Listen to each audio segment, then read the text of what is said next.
So I'm going to give us a quick little recap. So I think everybody has their flyers and handouts here.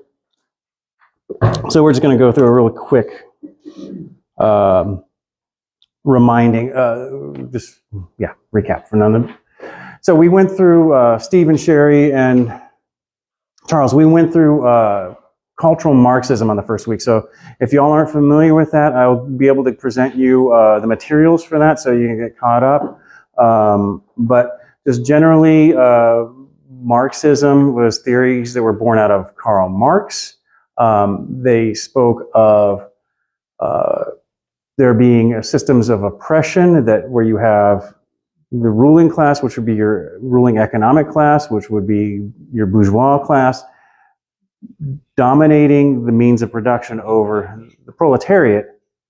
And their idea was that there would be a critique, and this is where the critical theory comes from, where these two forces would end up, I know I'm mischaracterizing this, so forgive me. Let me back up. I don't want to put their theory was based on a theory from Hegel. So Hegel had this idea of that everything that exists is, you come up with a thesis and you come up with its antithesis, and then they collide against each other and a synthesis comes out. So the idea was that you have the bourgeoisie and the proletariat. The proletariat would come up and revolt against the bourgeoisie, take over the means of production, and then be able to come out with a communist utopia at the end. Communism, and by its very nature, is highly anti-Christian, being that it sees itself as being of the highest order, as in where knowledge can be produced and where it's the theory that can explain everything, but also that Christianity is what keeps propagating the ruling class and maintaining them in power. And they also view everything from the family as being against communism, because in communism, nobody has possession over anything, some will even say up to and including your body at that point in time. So even the family needs to break down. So kind of that's a highly generalized and probably not a very accurate synopsis of Marxism. But the part where we were more interested in was how then this changed into what we call cultural Marxism, where you had an Italian socialist or communist back in the 20s. He was thrown into prison by Mussolini, and he wrote a number of treaties called his prison notebooks, and changed Marxism from, instead of being that the ruling class rules and dominates the world through economic means, instead he says, oh no, this is through cultural means. So any means of cultural production, whether it be the churches, schools, any kind of institutions of government, even your Masonic lodges and everything else like that, need to be infiltrated by socialist activists or communist activists, and then transformed from the inside. And then that gave birth to a school called the Frankfurt School of a number of scholars in the 30s who, after finding out the horrors of what was going on in the Soviet Union under Stalin, was about 10 million dead in the Ukrainian famine. In fact, it was a planned famine called the Holodomor, where they basically starved out the Ukrainians back in the 1920s.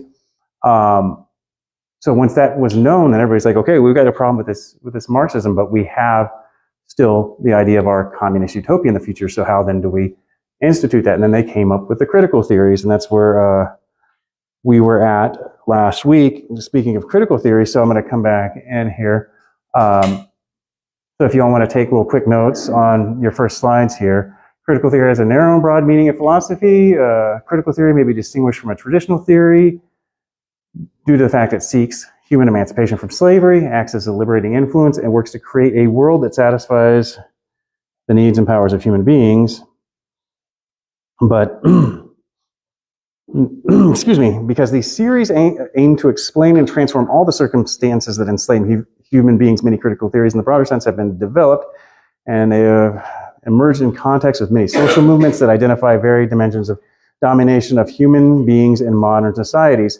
And to give a little list of these critical theories, as they transformed into now, they have now transformed into post-colonial theory, queer theory, which is something we're going to cover in a class much down the line. I know that's a funky word. Critical race theory, intersectional feminism, and disability studies and fat studies.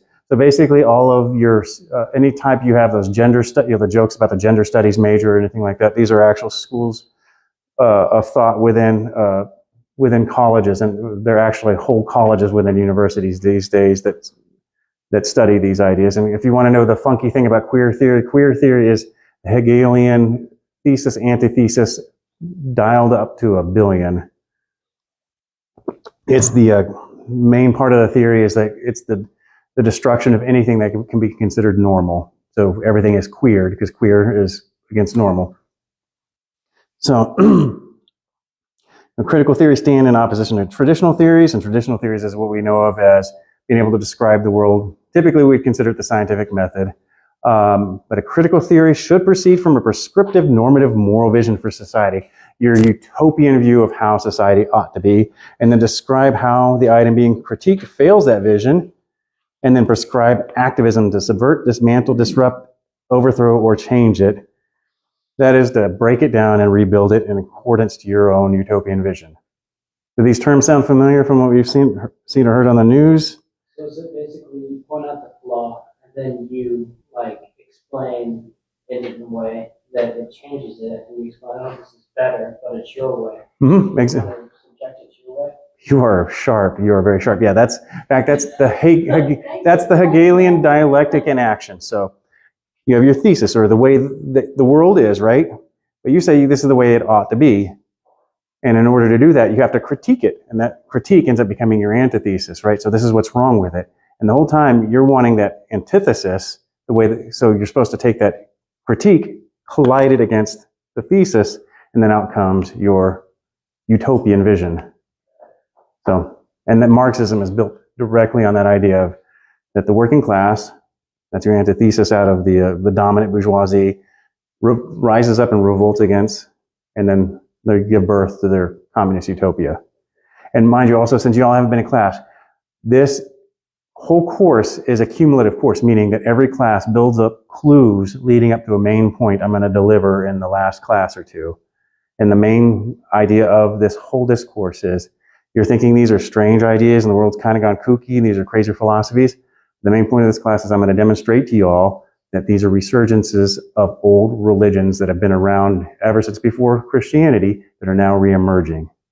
And once I get to that point, I'm hoping that everybody walks out being able to then view this as the apologetical part that it is, rather than we're going out and trying to dominate people with our political discourse or own the libs or whatever you want to call it.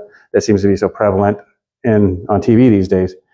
So, and this is exactly the tool that we were talking about. And this is a quick little discourse. I'm going to breeze through this stuff. Problematization is identifying something as problematic, and this is the critiquing in action, the form of the antithesis, which means it stands against the normative vision. Normative vision, when you hear that, that's the utopian vision. Normative means ethical, or how things ought to be, or how you view things as how they ought to be. So I'll let you read through that really quick. And then once again, these critical theories have come into first through academia and out to the world, into gender studies, ethnic, race, whiteness, black studies, sexuality, LGBTQ, trans studies, post-colonial, indigenous, and decolonial studies, disability studies, and fat studies. So these would be people who would not be considered normal. Your oppression classes, which we're going to get into later when we're talking about intersectionality, but we're not touching into that in this class.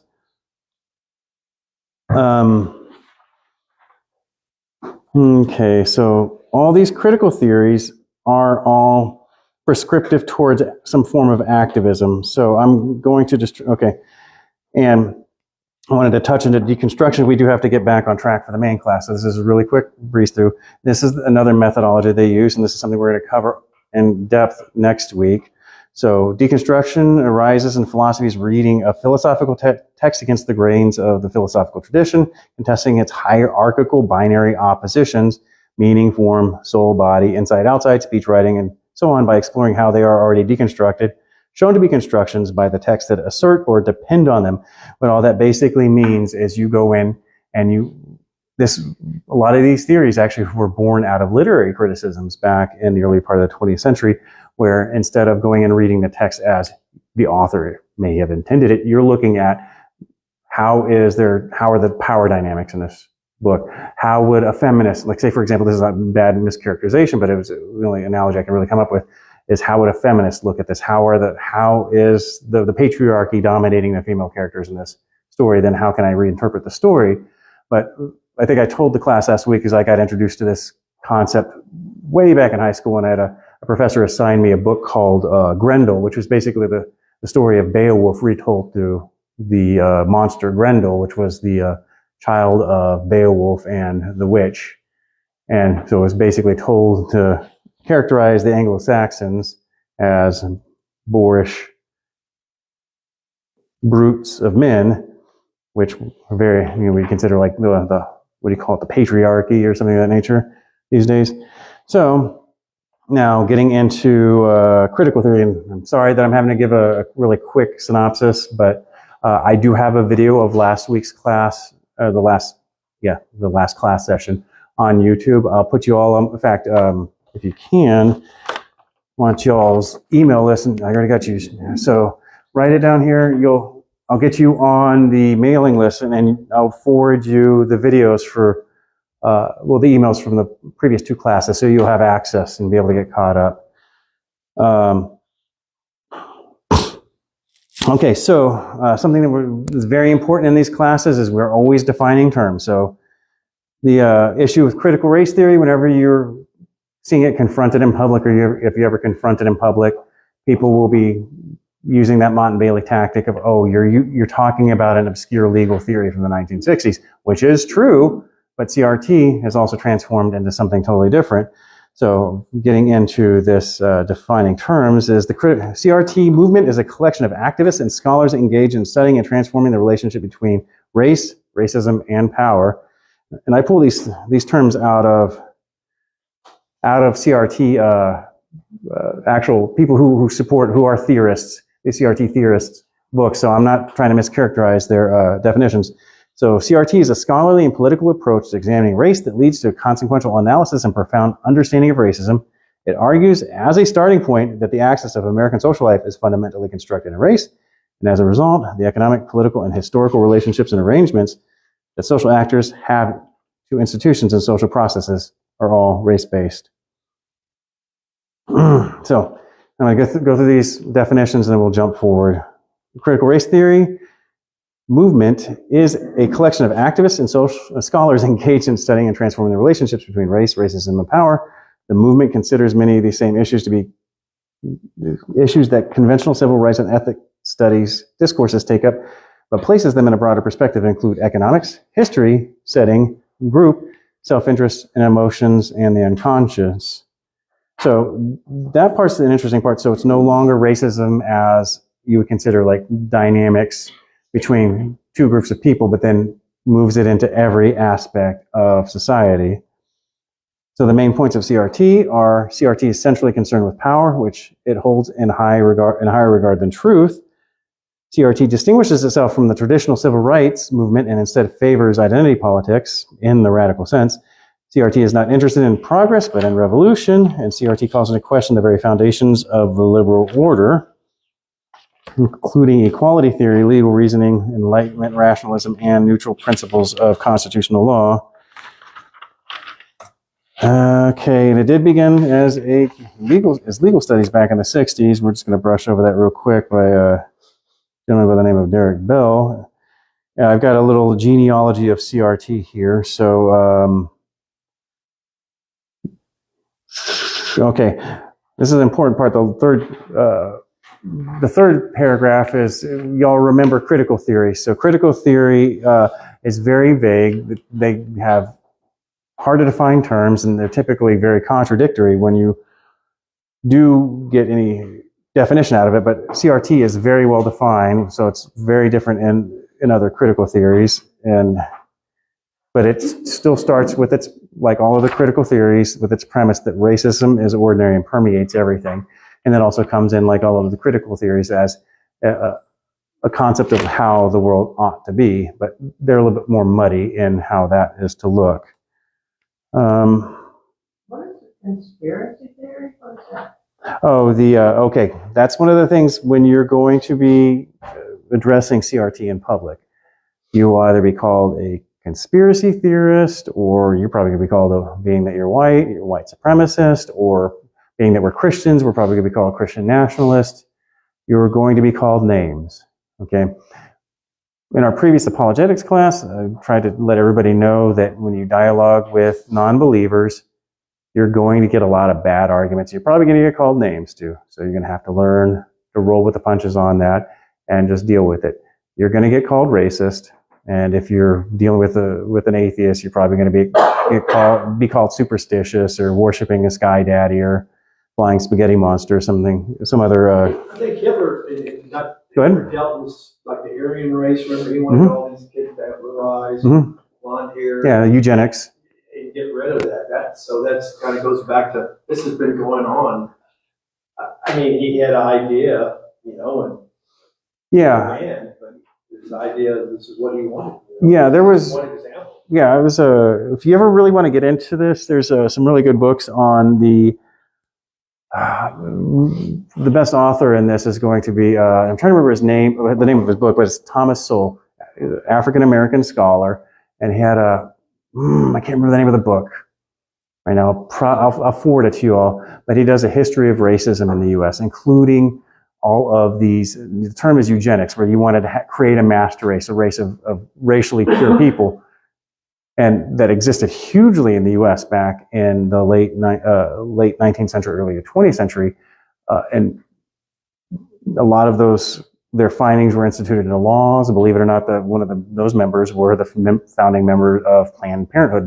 Margaret Sanger was involved in all this. But are you looking up the book right now, though? Oh, I'm looking up all his books. It's to be Race and I can't remember. Intellectuals and Race. Yeah, there it is. Intellectuals and Race. Yeah. So really good treatise on how all of that follows up. So the CRT theorists do have good points that they're due to these crazy racial theories from back in those days, that a lot of that stuff get instituted into the government, into our culture, and everything else. Yeah, they make good points, but everything that we're going to be dealing with, and say, let me introduce you to the term, our interlocutors, the people who we're going to be having discussions with, they are going to be making good points. They're going to be building their theories on truth, sometimes small kernels of truth, sometimes very large instances of truth.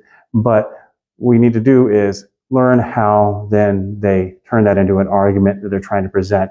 Does their argument actually follow reason, or are they trying to push forward a vision? Typically, when we're looking at anybody within this whole auspice of this class, they're going to be putting forth a vision, but not an actual argument.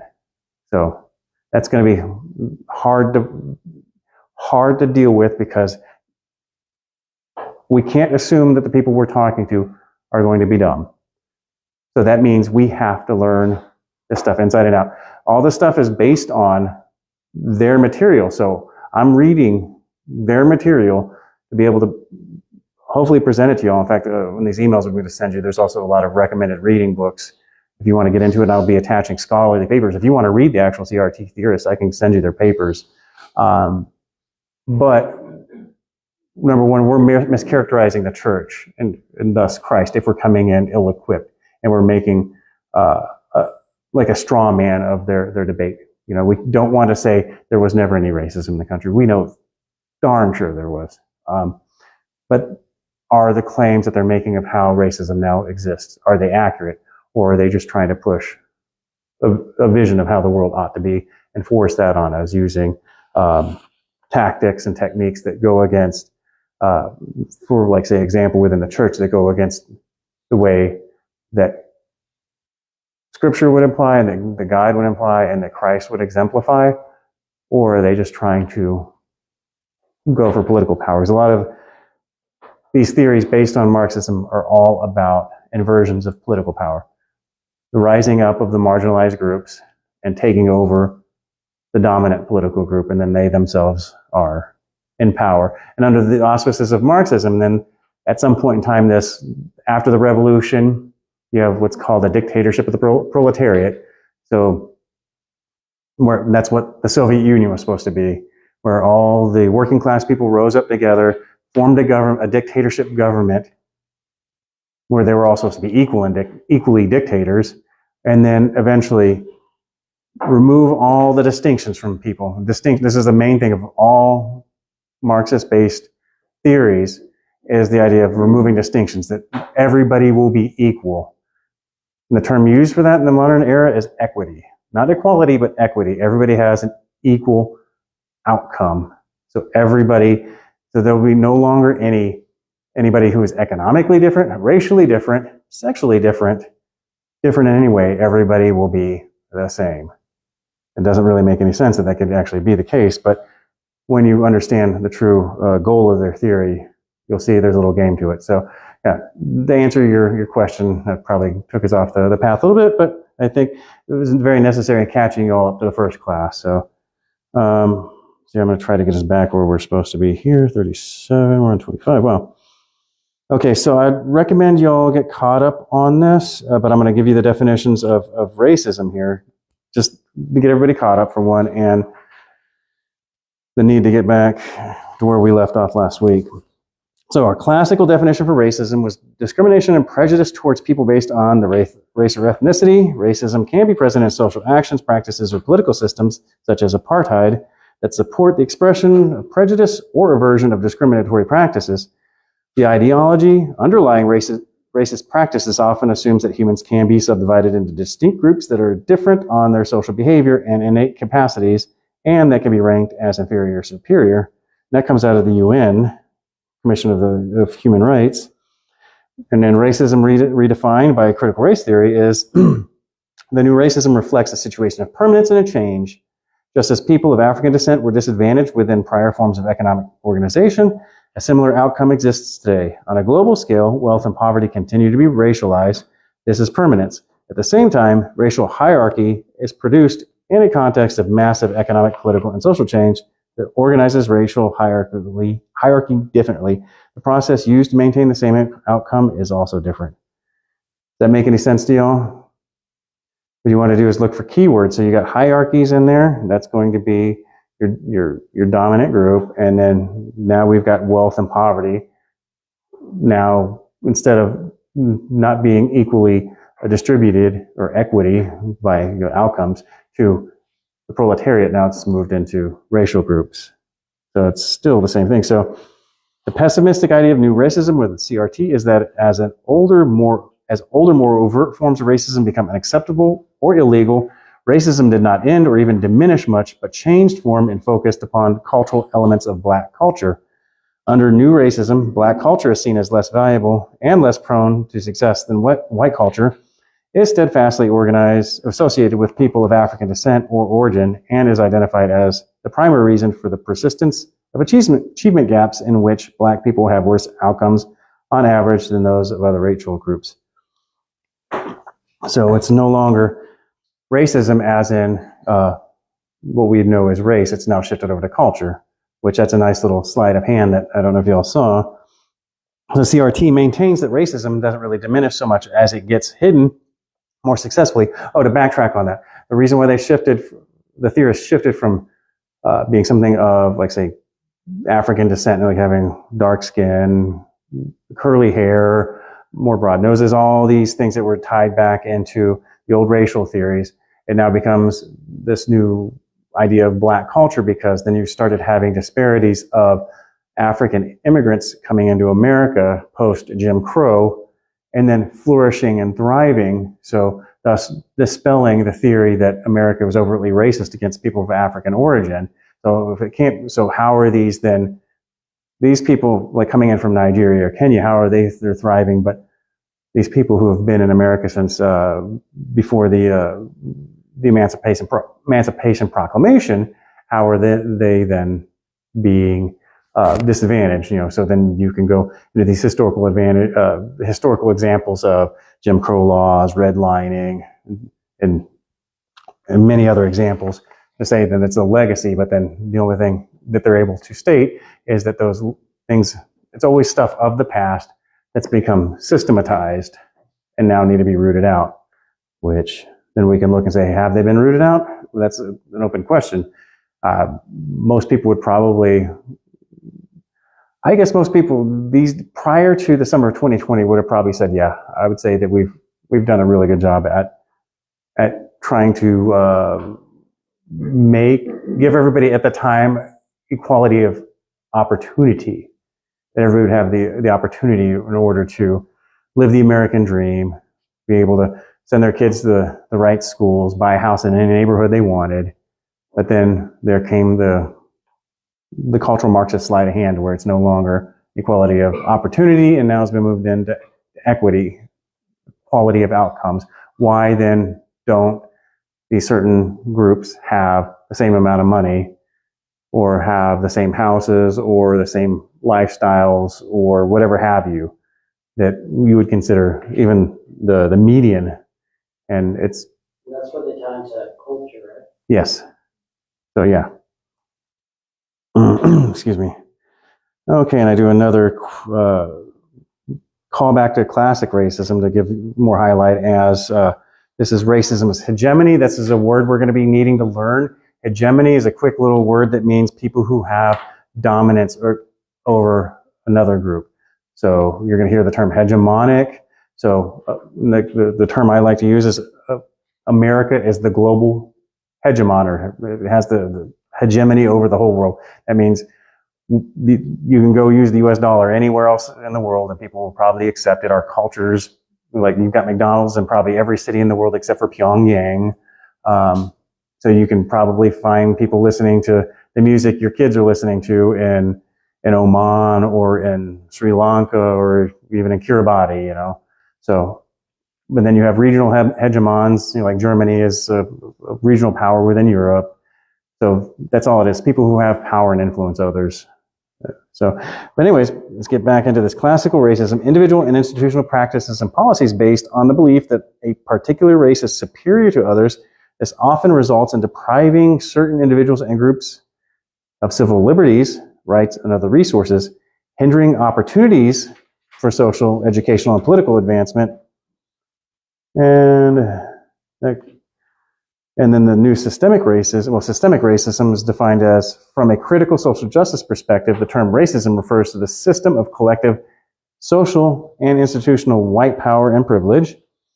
And then leads to the new definition of racism: white racial and cultural prejudice and discrimination supported by institutional power and authority, used as at the advantage of whites and the disadvantage of people of color. Racism encompasses economic, political, social, and institutional actions and beliefs to systematize and perpetuate the unequal distribution of privileges, resources, and power between whites and people of color. So anytime you see that term unequal distribution, you know you're dealing with Marxism at that point in time.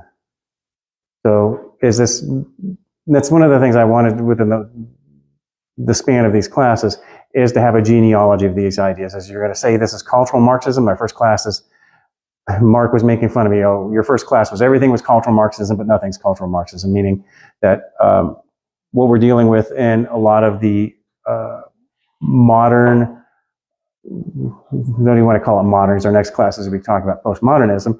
In our postmodern, post-Christian world, a lot of the new philosophies deriving the ethics and rules that we have to live under are of Marxist origins. So, kind of sad to say, but it is the case of where we're at right now. But what I'm wanting to show you is the language, the keywords that you need to look out for. They're going to help bring light to when people are trying to present an idea to you that sounds on the outside, it's got a nice candy coat, but once you bite into it, then you're like, oh wow, this is really weird. How did I let this get put into my mouth? So, and then we have this term critical social justice, and I know everybody's heard the term social justice usually as an epithet lately. You're making fun of an SJW or something of that nature, but this is from within their definitions. So, critical social justice thinks about racism in a systemic fashion, though the system in question remains somewhat ambiguous, roughly meaning everything that happens.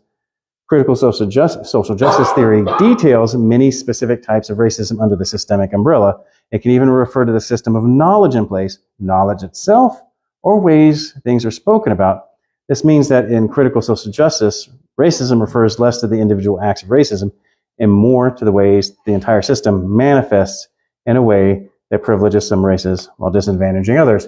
That's where you get terms like dog whistle from, microaggressions. So dog whistle is supposed to be meaning a statement or some sort of a euphemism that only one group will know, that the other person will hear. Like a white supremacist group can say something that everybody else in the world will think it's just benign, but all the other white supremacists, oh yeah, brother, I get it. And at one point in time, it was this symbol. People were actually getting fired from their job for doing this. The OK symbol, like, hey, because that supposedly was a white supremacist dog whistle that got popularized. So, and this, you think I'm joking, this was actually for real back in, I think it was 2018. So, and people digging up pictures of people doing this sign, like, okay, on the internet and losing their job. And what was huge is, like, I was in the Navy, we had a game called the Hole Game. So you're like, you do this, and if somebody looks at the hole, then you punch them. So, and there's people who had old careers in the military doing this, and they get fired from their job for being a white supremacist. I kid you not. Well, even I've sung in prisons before, and you have to be careful with what you do with your hands because of the signs of gang members. Mm-hmm. And the people could be offended by some gesture.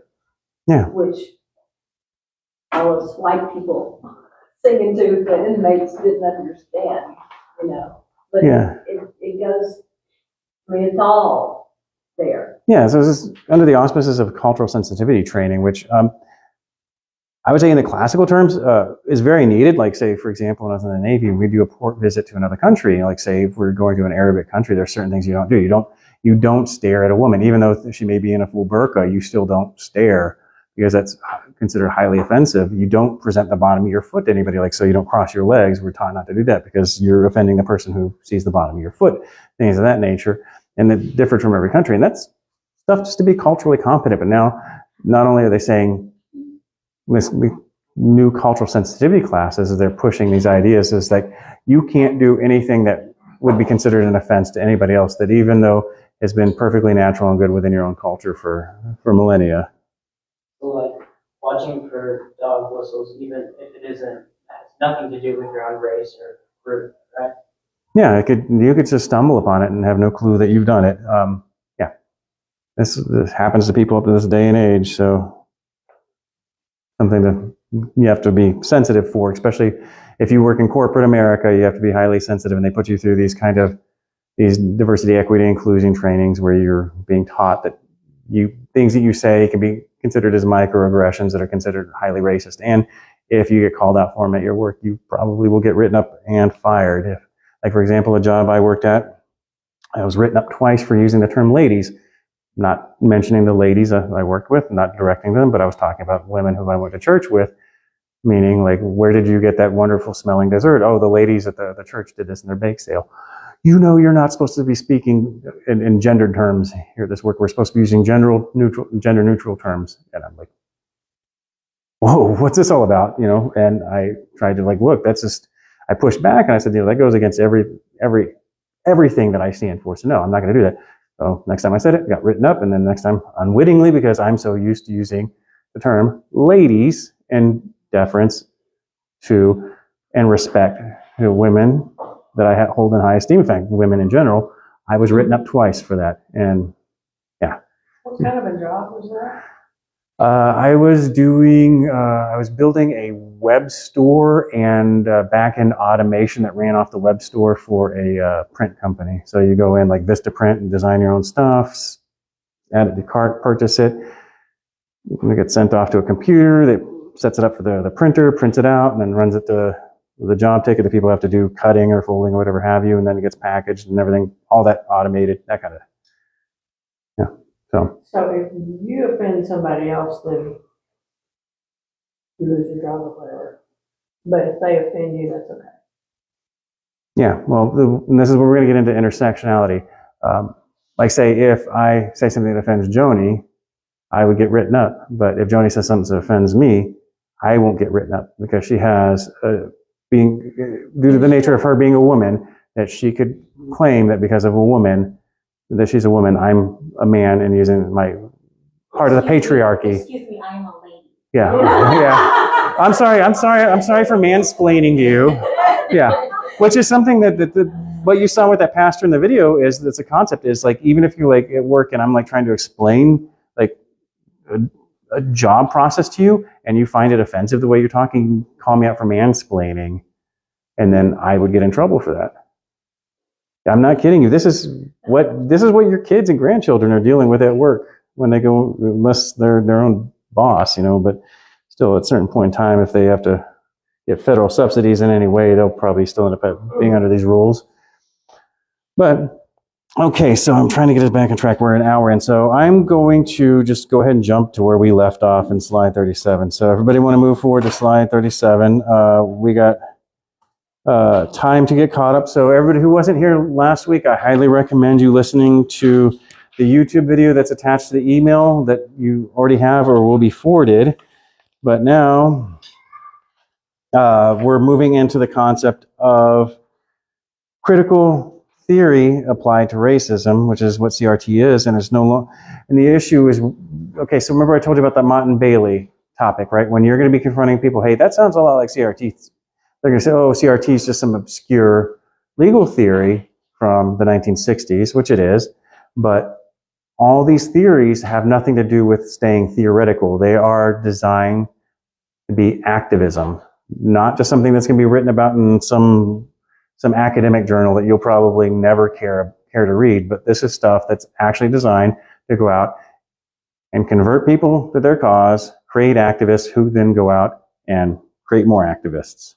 So this is a highly proselytizing, which is a nice word meaning like what we're supposed to do as Christian, going out and making disciples. This is a highly proselytizing philosophy, but as I said, I'm going to build up the case. This is all a religion. That's how you be anti-racist. Mm-hmm. That's exactly it. So, But if you're not doing that, then you are a racist. well, you're still a racist. At least you're doing the work. Oh, hey, how's it going, Becca? I'm glad you're able to make it. All right, so do you still have your hand up from the last class, or do you need a new one? No, we only got halfway through. Okay, so yeah, we just did a recap. So I recommend you listening to the YouTube video we have posted up from last week. You should have received the email. Okay, so watch the video and then get caught up where we're at. So we're just getting caught right. I just got done with the recap right before you opened that door, so you couldn't have timed this more poorly. So you have to be going jamming up. Blame Mark. I asked him to let me go early. What's that? You can blame Mark. I asked him to let me go early. Oh, that's sweet of I don't him. think he heard me. Sorry? No. We'll just finish. All right. So, okay, so building on what Evelyn just said, starting off slide 37, so where we at? I'm going to go, so I'm going to read off my notes, so I'm not going to be necessarily following these slides. So of note, from the examples of critical social justice literature provided above and below, excuse me on that one, it is made extremely clear that unless one is actively anti-racist, then one is racist by virtue of supporting the racist system. This type of racism is to be understood in the sense of participating in or colluding with the existing system of racial domination. That is, one either accepts the theory of critical social justice and acts upon it, or one is racist and or supporting systemic racism. There is no neutrality. Theory, which is what I'm going to just call all this stuff. Theory holds racism and the need for anti-racism to be present in all social interactions, and in fact sees it as fundamentally constitutive, meaning the most basic building block of the existing social order. So everything, the most basic thing we need to do to build our social order needs to be to present anti-racist methods in all social interactions. And that has to be the baseline of everything we do. Every conversation we have, every interaction we have has to be being anti-racist. So, yeah, but do you remember They're going to argue that. Yeah, this is the circular logic, the snake eating its tail, as I'm always going to say, that's going to be the buttressing rationalization, if you want to call it that, that these theories are going to hold to. So, many sources in the critical social justice literature indicate that systemic racism is also to be understood in terms of historically accumulated privilege.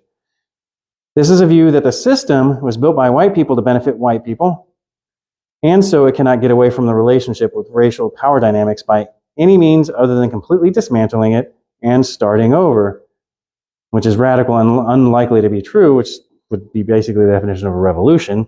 Thus, a system having been racist at some point in its past, especially at its founding, means that it is systemically racist forever. Again, this is mostly a postmodern view deriving from a guy named Foucault, his theory about knowledge, and Derrida, and these are two guys we're going to be studying next week, about the traces or origins of words. And that's going to be the basis of deconstructivism, which we're going to be talking about next week too. And the most interesting thing is we talk about this, how we have this applied. So have you heard of the 1619 Project? Anybody? So it's a new theory coined by Nicole Hannah-Jones, who is she's now a professor. I can't remember which college right now, but she was with New York Times, which brought up this whole project that the U.S. didn't begin in either, Plymouth Rock or in Jamestown, but actually down the river from Jamestown in 1619 when the first black slaves, African slaves, were brought into the U.S. Ironically, I grew up not but 3 miles away from that location in Norfolk, Virginia. It's actually more like 5 miles, and I have a picture of it on my phone somewhere of the sign of the area where this had taken place. But instead of having the old national myth of the Pilgrims landing and Plymouth Rock or the English colony starting in Virginia, no, our new national myth is set up around the first slave being brought in to the American colonies. So that's then the beginning of the U.S., not anything else. But if you can see, there's a new mythos. And who was in my last apologetics class knows what that term means.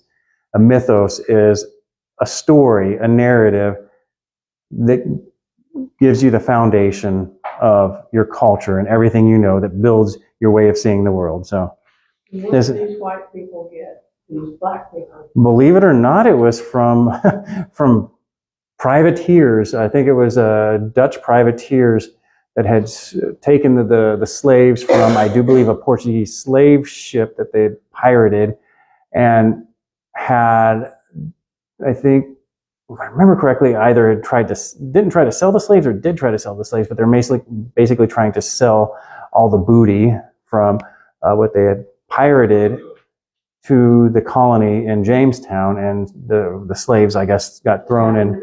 Yeah, so, yeah. How did the slaves get on the ship that they pirated?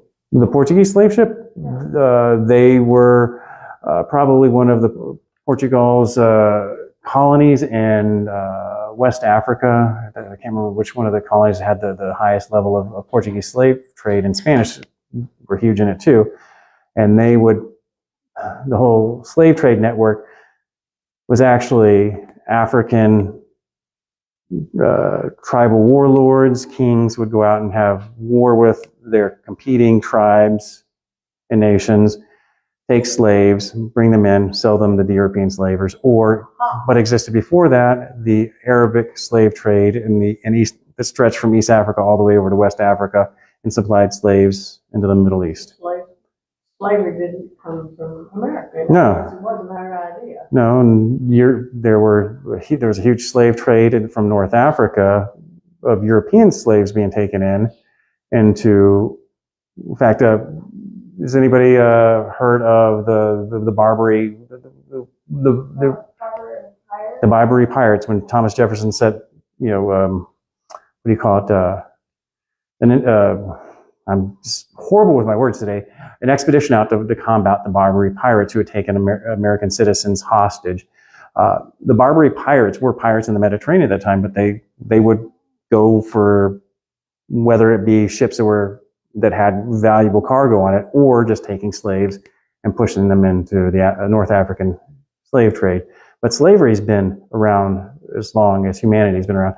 Within Marxist theory, they're not going to say that because they follow Rousseau, who posits that back well before there were any, when we were all hunter-gatherers, we were noble savages, we were all equal, we were egalitarian, men and women were equal, there was no social hierarchies whatsoever, and then these hierarchies started developing to where you end up having chiefs, and then kings, and then the patriarchy was developed, and then next thing you had nations at war with each other, enslaving each other. So they take a very evolutionary idea of, and you see religious contexts of before there was all of this dominance hierarchy, there was an Eden-like state of where we were living in perfect utopia, equal, and then these hierarchies came in, these hegemonies, and then the idea is to bring it back to that state. I think Tacitus would have something different to say about Of course. gender roles. Oh yeah, I mean, In the the tribes in the Bronze Age. oh, but yeah, you go back to even back in the Paleolithic, and you'll still have. That's one of the things I love watching old archaeologies. They're always trying to look for egalitarian. We don't have the nature of grave goods. We have common graves. Everybody seems to be buried together with equal amount of stuff. But okay, you're seeing how people were buried. Were they were they being exalted, or you're built on so many suppositions? But that's where you're trying to push your conclusion, your ideals into the research, and you should have that happening hugely in science these days. So it's kind of bad, but yeah. So These people trying to spread the critical race theory in all these other countries around the world that used to have had slaves also. yeah, well, Or are they just picking on America? CRT's probably more. It's typically an Anglosphere kind of a thing. It has pushed into Brazil hugely because they've had a huge. In fact, Brazil had a much higher slave population than the U.S. ever did. The majority of the slave trade went down into the sugar cane fields in Brazil. But so it's spread into there. But you have these theories morphing into different fields because of Brazil was a colony much later than, say, the U.S. was. Then you also have post-colonial theory coming in. Those are huge in, like, say, Africa or any, like, say, Burma or whatever have you, that were, up until recently, like, within living memory of some people, within, like, 80 years ago, were recently colonized by a European power. So then you'll have that taken into place. Or indigenous theories where you have, say, one culture who dominates over another. So, and that one culture may have at some point in time migrated to that country, but then the indigenous people, and then you have, that theory is still applied in the U.S. when you're dealing with American Indians, but that's huge in, like, Australia or Malaysia and Thailand, who have indigenous communities who live up in the mountains that aren't, I'm trying to think of Austronesian and so, yeah, anywhere you have the ability to take the thesis, pull out an antithesis and a competing group, and problematize them, critique them against the part. These theories are going to find it. It may not be critical race theory, but it's going to be one of these critical theories. There's a Hawaii independence movement. Mhm. Yeah, the United States, it's like it's the thing between Hawaii and the United States, right? Right. But my understanding of the history of how Hawaii became American is actually pretty sad. And like, honestly, if Hawaii wants to be free, I'm fine with letting it go. I'm not trying to say it. Texas wants to be free. I'm fine with letting it go. But anytime you have the ability to you're able to other a group of people out and then send them in competition against the main hegemonic power, then you have the theory applied. So you can think of anything. That's what I was saying. Fat studies. You could say that overweight people fat people have been historically marginalized. Like they have to pay for 2 seats, or the airline, or the seat's not built to accommodate them. So that's oppression. And you said, you think I'm joking. This is actual stuff being discussed. The going back to the original question of is this happening everywhere, or are they mostly just thinking on America? Well, I feel like what I see, and correct me if I'm wrong, is that because we live in like the Western world, Mhm. that it tends to focus a lot on the Western world and specifically on America because America is kind of the great power of the Western world. in a way, yeah. And because it will go so far as to be like, you know, I was listening to this Mexican girl talk about how she's not allowed to she's Mexican American, right? She's not allowed to call herself Mexican because she was born in a border, she was like born in a border town near, in Texas, rather than in Mexico. And she's not allowed to call herself Hispanic because it's, because that was a name that came up with that the colonizers came up with, the Spanish colonizers came up with, and it roots back to the Spanish colonizers. And she's not allowed to call herself Latina because it's gendered, and also the Hispanic colonizers came up with it. And it's all of these things. She's not allowed to, or she won't? Well, no, she'll get in trouble with people if she does. And it's all of these things, and then it comes back to her being like, and then I have to get in touch with my indigenous roots, but then if I get in touch with my indigenous roots, that's wrong because I have colonizers' blood in me. And it just goes on and on and on and on. But I think the reason we see this hyper-focused on America, even from people outside of America, would be because America's, for lack of better wording, the power of the Western world. Yeah, it's the global hegemon, but right now the issue that's most under attack isn't as much the concept of America, but the concept America was built upon, meaning Enlightenment values, Christianity, all of our founding principles. That's where we're really going to get into this next week, and postmodernism and its rejection of modernity, in that it faults everything of Western European culture as being this dominating culture that went out, colonized the world, and tried to subjugate it on its way of thinking, and then thus to be able to get these indigenous cultures back to their roots, they have to be able to root out all of the hegemonic Western European philosophies, myths, stories, culture. Everything you have has to be rooted out in order for them to get back to their more pure roots. Going back to the Rousseauian noble savage idea of that as the world developed and modernized and became more hierarchically structured, then it became more dominating and destructive of pure humanity in its native intended state. So that's what the main target is. Isn't necessarily because it's the global hegemon, but also that it's competing, I'm going to say, worldview, religion, if you will. Right, because I was going to say Christianity wouldn't necessarily disagree with that. They would just take a very different approach. No, they modify Christianity to their own purposes, and that's one of the things we're going to get into, especially down towards the end of the class.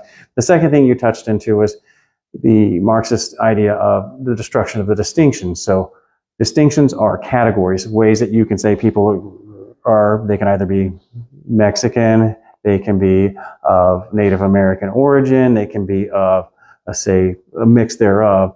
But because you have all these distinctions, they're basically putting those distinctions at war with each other until eventually the way they say is no distinctions, but then it's a constant cycle of these wars of distinction. So no matter what this young lady does, she is always going to be wrong against the theory unless she adopts the theory and repents of her ways of upholding these systems of cultural hegemony that marginalize people outside the system. And it has the title of person of color. you may have already gone over this, but how does that like coexist with the intersectionality? It's the same. Basically, the idea of intersectionality is to make everything so confusing that it just completely destroys distinction. It's intended goal, but it's the That's how it is it's the inversion of hierarchies. It's born out of this. We're going to get into depth into this. It is the antithesis Yeah. that is supposed to create. Yes, it's eventually yes, and it comes out of a seminal paper back in the 90s called "Mapping the Margins," was the idea of the people who've been pushed out into the margins of society, and then how they're going to map them, and then try to build a hierarchy of how they exist, and basically we heard the what do you call it? I've heard bad epithets like the oppression Olympics or the tower of oppression or whatever have you, where you have an inverted hierarchy, meaning like, so we have like a normal hierarchy, we would have like the president or like the CEO of a corporation, and then the people who work underneath. Instead, here you have the most marginalized person in the world, which would probably be something like in the order of an African American, lesbian woman. Trans woman. Yeah, add them all up. If they hit all the intersectional qualities, yeah, then that would be, then you work your way down. And so it's the inversion of it. And that is Marxism as applied to these new ideas of, instead of the proletariat being dominated by the bourgeoisie, now you have the marginalized being dominated by the system, the hegemonic system. So good question. So we're able to dance around in that a little bit. Okay, so where were we at? Okay. So yeah, this FYI, we get into really deep dives in this class, so. Yeah. I like not being deep enough. Oh, you, I have those blonde roots. It will take a couple of classes and processing it afterwards to even have any idea what. Oh, yeah. yeah, She has blonde roots. yeah. But I mean, but everybody who came out of my first class, y'all followed along, and y'all be honest with this, and then y'all typically pushed back. Oh, I thought that was my phone. Pushed back, and that was the thing. Okay, I'm going to tell my old story. So when I told my professors in my master's program that I was going to do this class, right, my initial apologetics class, that is, where we were talking about proof of existence of God and things of that nature, his advice was, Thomas, you really need to simplify this stuff for your church, because they're not at the same level with you being in this program. So I don't know, Dr. Gould, these people in my church, they're really super sharp. So I decided, the first course, I'm like, I'm going to do a test. I'm going to do a little simplification here and a little complicated here, right? And I taught that course, and everybody was pushing back, giving feedback, like, well, answer, like before I got to the next slide, they already were giving me the answer to the next slide. So I'm like, okay, y'all are getting this dialed up to 10. So that's what I've been doing here. And this wasn't necessarily that they were really informed with the stuff beforehand. Just really, we have really sharp people at this church, including you. And having blonde hair ain't no excuse. I got some. I can introduce you to one of my classmates who's a blonde surfer.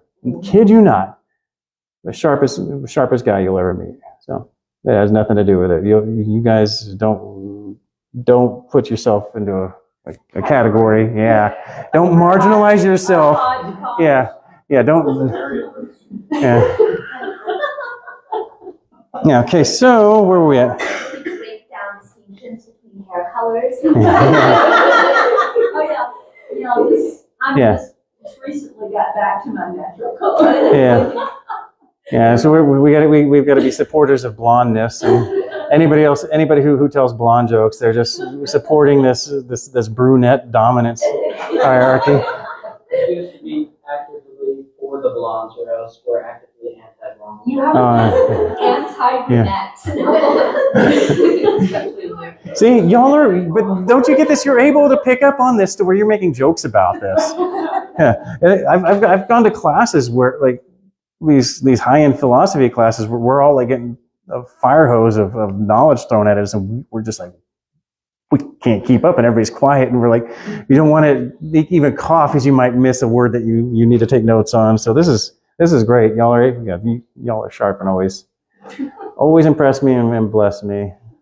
mainly you're blessing the church and by extension, Jesus, and the fact that you're able to take this stuff seriously. So back on track.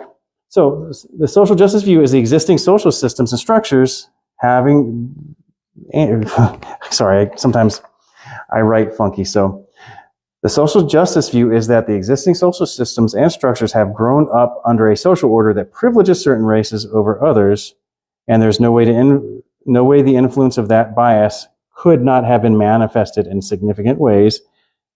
These ways, and no other possibilities, are then blamed for the totality of achievement gaps and other socio-cultural disparities and named racism. While there is a kernel of truth in these claims, the totality of the theory is very unlikely to be right. In fact, it seems to get the matter exactly backwards. A key point to register here is that while the usual definition of racism is partially recognized within critical social justice under its purview, racism means, well, here where racism means something totally different, or at least something more and more vague. Racism has been redefined as a system. It's not an action or a disposition. It's a mysterious system that is immanent, which means it's everywhere, it's plain, it's permanent, just beneath the surface. Further, being racist is a property sometimes explicitly connected to white people, and in some renderings, one that white people cannot possibly escape. Even being actively anti-racist begins with recognizing and engaging one's own inherent complicity in a racist system, following the theorists Robin DiAngelo and Barbara Applebaum, for instance. For DiAngelo, the goal isn't to cease being racist, which is impossible. It is to be less white. Racism, then, is a Trojan horse term because it is a powerfully moral salient term, one of the most morally salient in contemporary history, yet it doesn't mean what most people think it means. It is very different to be associated with some vague system of power than it is to be intentionally engaged in bigoted attitudes and actions against someone based upon facts about their racial, ethnic, or national origin. The critical social justice meaning of racism and what mandates follow from it are thus able to be institutionalized in many cases because people are allowed to believe that racism means common speech definition and perhaps something a bit more complicated to do with systems of racism. This is to all appearances a deliberate trick being played by advocates of critical social justice on a good intentioned population, giving the phrasing of systems of racism. Moving to slide 38. I know that was a lot in there, but So there are basically people who use like racism like to funnel you towards their way of thinking, like, oh, you disagree with me, I'll sprinkle a little bit of racism in that and you'll have to avoid it, right? well, it's a term that's called a thought terminating cliche. You basically say something that, like, you can call somebody a racist, or you can say, oh, you don't think that black people have suffered from racism in the past? And that's designed to put you on the back foot. So the idea is that it puts you on the defense. But they're not playing the normal rules of rational dialogue that we play. This is, in fact, I'm not saying this is something that's endemic to CRT, which it is, but it doesn't originate there. It's just within the idea of the activism. Your idea isn't to have reasoned, rational discourse. It is to turn the other person either into an adherent of your system or completely push them out of the way. So, this is one thing I'm trying to tell you is this is built on that method, that thesis and antithesis process. That's called the dialectic. So we're thinking we're having dialogue, which is what we were talking about earlier, what could be done. We sit the people down, have the reason and rational discourse. They're doing what's called a dialectic, and that's basically shutting you out of the conversation, being able to demonstrate to you how you're wrong, critiquing you, and then starting this process. And it's a continual loop of this process. And anytime you try to answer their questions, you're in that loop and you're being critiqued. So you have to pull out, and you're not going to be able to answer this in normal discourse that we're used to. So, yeah, is it sprinkling with a little racism? It's sprinkling with their critical methodologies. So it could be racism in one way, or it could be sexism. It could be that you're a transphobe. So whichever one. It's essentially meant to play on the human desire to be included and not entirely pushed out. And yes, it is. And it's also pushed to go against our normal ideas of what being reasonable is, how to be a part of. His logic is racist. Well, that too under their system, but it's also you're being excluded out of the ethical discourse to be able to have a say into what a society determines has value. Right. Okay, because the original auspices of this is cultural Marxism, which was economic. So in economics, it's a value theory of how things ought to be distributed within a society, right? So you have a moral implication to that, right? So now that gets changed into cultural. How are cultural means, whether they be, like your position in a society, how are they to be distributed within a society? So these are all ethical implications, and you're coming in thinking, I'm going to defend the truth, and they're not thinking the truth. They're thinking of their preferred ethical visions and outcome. So you're not speaking the same language. That's what I'm trying to say is you're not going to go in thinking you're going to be able to convince them of the truth, because we're going to get next week. That ain't even a thing. Right. So their way of fighting is either you join me or I kick you out of the arena so you can't fight back. You no longer have a voice. Yeah, you're out. Yeah. And how was that done in the Soviet Union? Yeah. I'm not going to say necessarily that's something that's going to take place in the modern West, but nowadays it's just the term is canceled. Like you're fired from your job, your family turns against you. What's that? And on all social media. Yeah. Or you can have something what's going on in modern China, which is a communist country these days, where you have a social credit system where if you're excluded from society slowly. You're not able to buy train tickets. You're not able to have buy things at certain places or whatever have you. They make you accept classes. Exactly. So you end up becoming marginalized. Yeah. So ironically, if you don't support these ideas that are supposed to be there for the marginalized, you yourself then become the marginalized. Now you see that revolutionary action still in place. So, okay, so we're on slide 38. So opposite of racist isn't not racist, it's anti-racist. What's the difference? One endorses either the idea of a racial hierarchy as a racist or racial equality as an I said that wrong.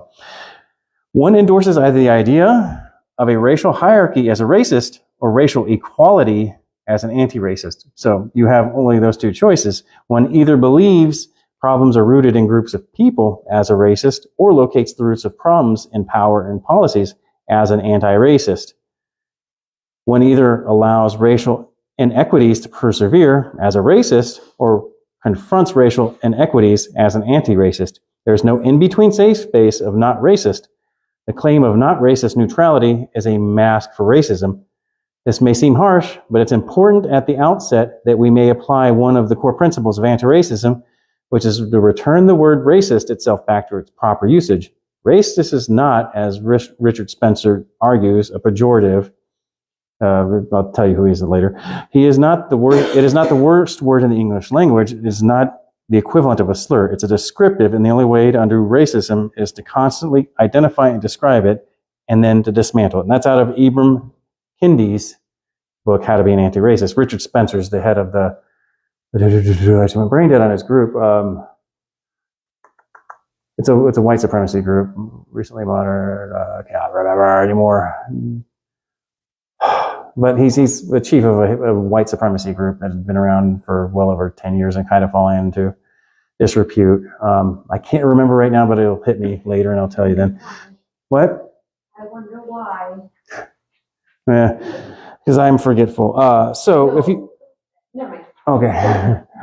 No worries. I wasn't making fun of you for forgetting. Oh, no. I Is was this... saying I wonder why it fell into disrepute. Oh, yeah, because of... Yeah. Oh, yeah, okay, I get it. Boom, right over my head. So, they've been hugely demonized. I mean, the interesting thing is I know his organization, and I've listened to some debates that he has had, and ironically, this white supremacy group he operates are Marxist in origin too, but they use the methodologies in order to promote themselves. Right. So it's rather interesting, but I can't remember the name of the group at this point in time. But so what we have going on here, has anybody ever heard the term of a Kafka trap? But what? A Kafka trap, or Kafka, depending on how they want to pronounce it. I think I've heard you use it before, Yeah, probably did. but I don't remember what. Okay, so anybody heard about witch hunts in the past, or may have been purview of being a nerd and have watched Monty Python and the Search for the Holy Grail? Anybody? That's an easy example if you've watched that movie. Yeah, so you know the scene.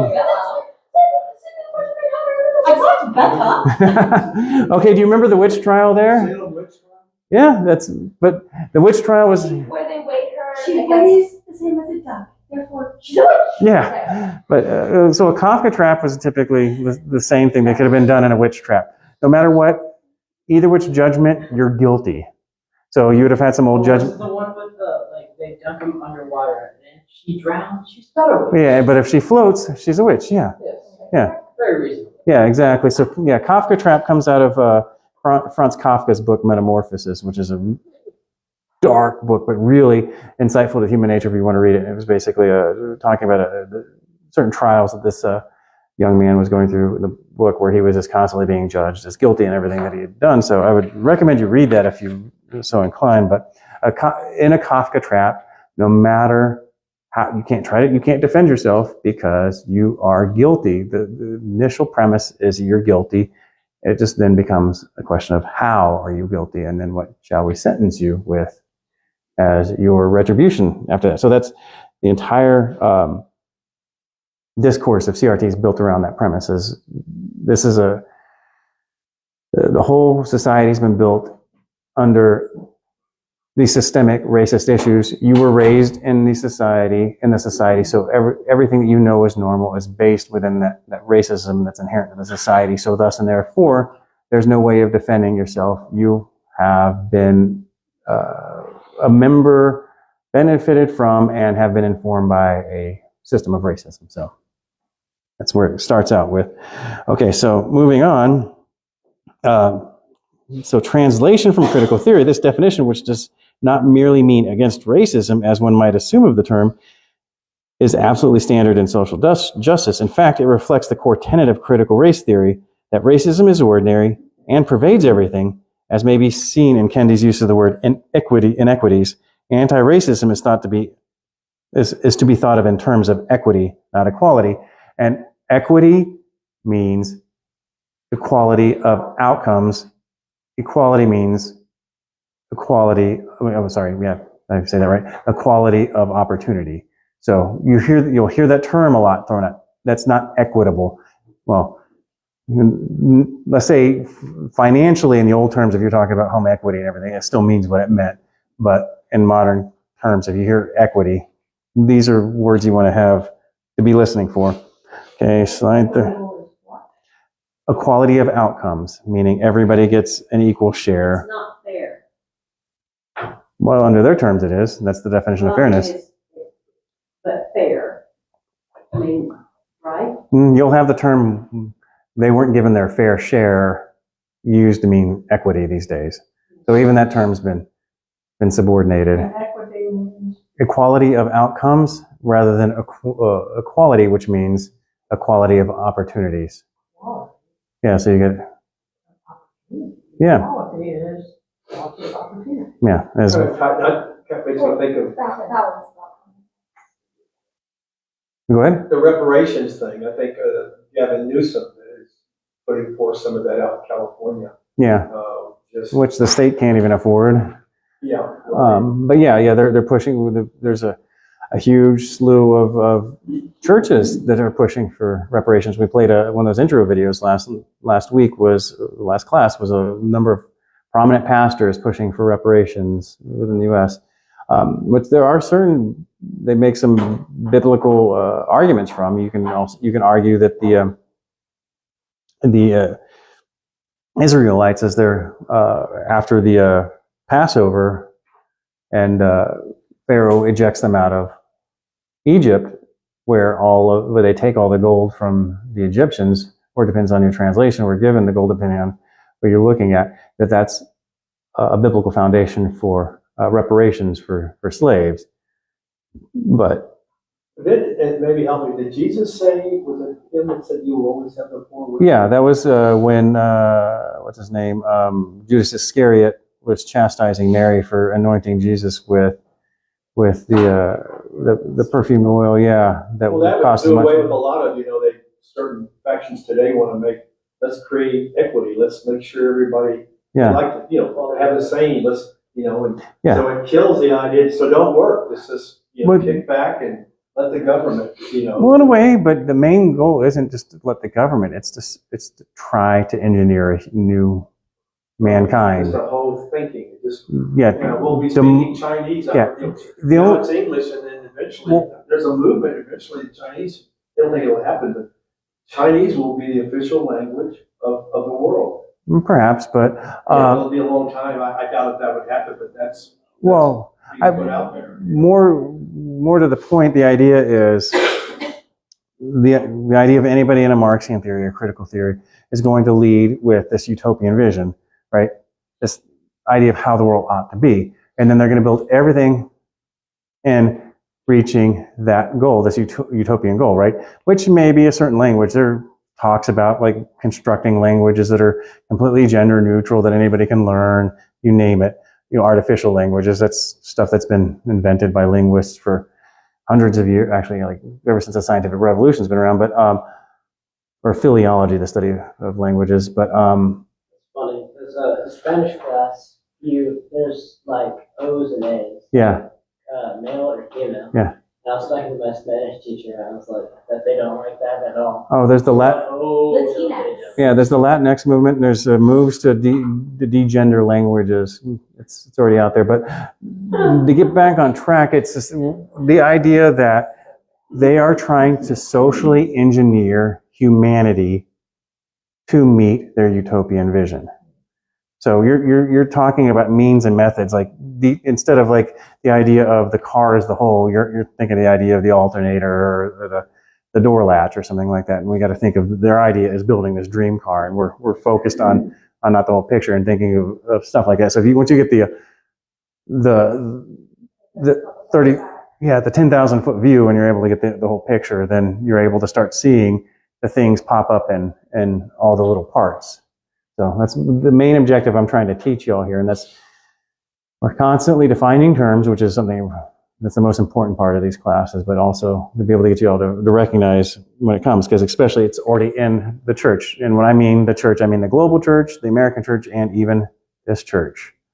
So not to alarm anybody, but so getting back on track where we are. Okay, in critical race theory, it is simply impossible for racism to be absent from any situation. One may be actively racist by perpetuating racial prejudice and discrimination against non-white people, particularly black people, or passively racist by failing to notice racism in oneself or others and thus failing to address it. Both of these are bad. One can only be anti-racist by noticing racism all the time, in every person and in every situation, even when it is not readily apparent, and calling it out. This is understood to have the effect of making racism visible to everyone and enabling it to be dismantled. The identification of racism against non-white people in any situation is always possible and rarely, if ever, falsifiable, because it does not have to be intentional or conscious. For example, if a black customer and a white customer entered a store at the same time, and while the white sales assistant approached the white customer to offer help first, this could be identified as racism because it prioritized the white person's need.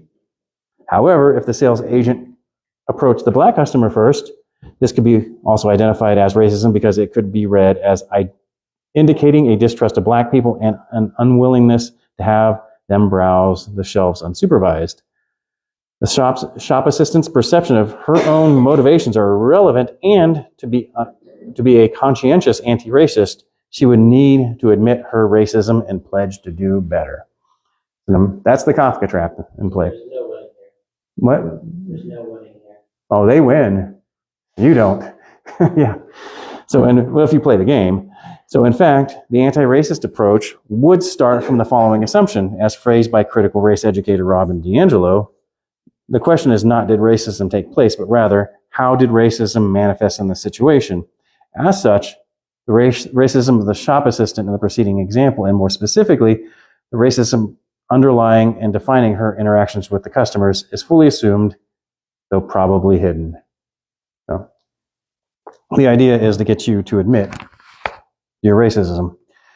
So if you flip a coin, like between the two customers, the coin chooses, like, so say the white customer. And you're trying to randomize it? Yeah, would you still be considered racist somehow? Yeah, because regardless, because even though you weren't making the decision, still the presuppositions, just based on how you were raised in this racist system, would still lead to the racist outcome. Even if you totally randomize how you were no longer the free moral agent. In fact, it even plays into their arguments better because you are completely determinant upon the system you were raised in. So you don't have any agency. You are just programmed to be a racist. Of course, in some places now, it's part of some, if it's under $700 or less, you just go and take it. Yeah, like, They don't yeah. arrest you. Well, You see, what I'm talking about. yeah, but that's once again the door latch or the alternator. We got to pull out to the 100,000 foot. It's called a gun. You come in, you steal from you, they shoot you. Well, It's not, if you come into your house, you shoot them. No, but yeah, if you do that, you'll be racist. No. That would be woke. Well, it depends on where you are. yeah. Well, Steve, I do want to state this. All right, this is something I was just talking. I've got a retired pastor that mentors me. Right, he's probably watching this video right now. You're viewing the world as you grew up in it, right? And I hate to be the bearer of bad news. That world's gone. This isn't a new world where these older ideas, even if you think they're rational, they're not considered, you're not taken seriously anymore. People may, out of respect of your age, nod and walk away, and they'll say something like, okay, boomer, or something like that, or they'll even say that to your face. And I don't mean that to be a pejorative to you or like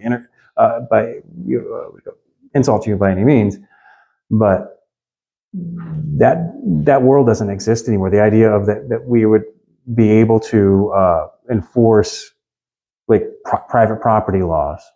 Well, you only have your property due to the system, the white supremacy system that gave you an unfair advantage to give you that property.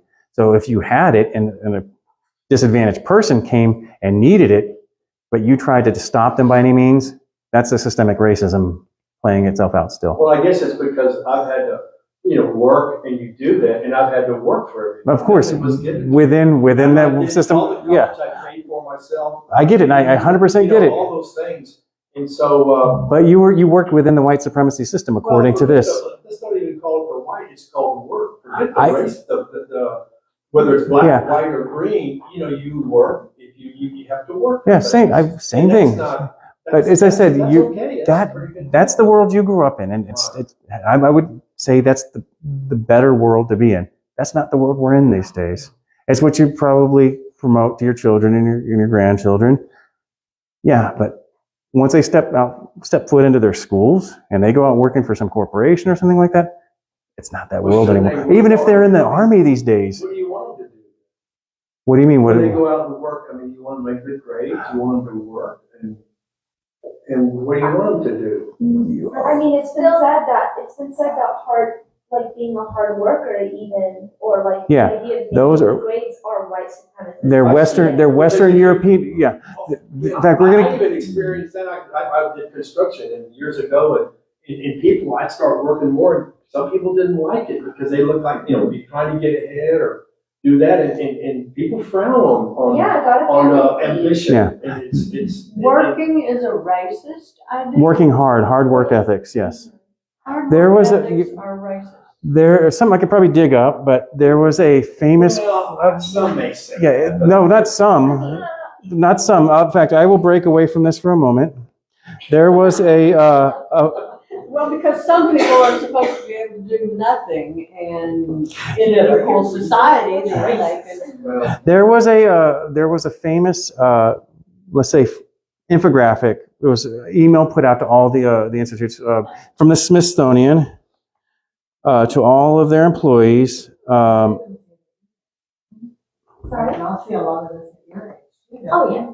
Yeah, I mean, I don't, and I'm 52, so I don't see it. and I see it working. Well, the world's changing. I I mean, I know that it's changing and you gotta change. Okay, so they put it, the Smithsonian, U.S. government agency, put out this flow chart. Ah, crud. Wrong. Okay, here's it is. This, where is it at? No, not good.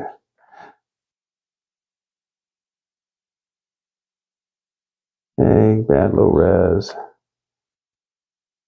They put out a flow chart for their within their anti-racism training to define white culture.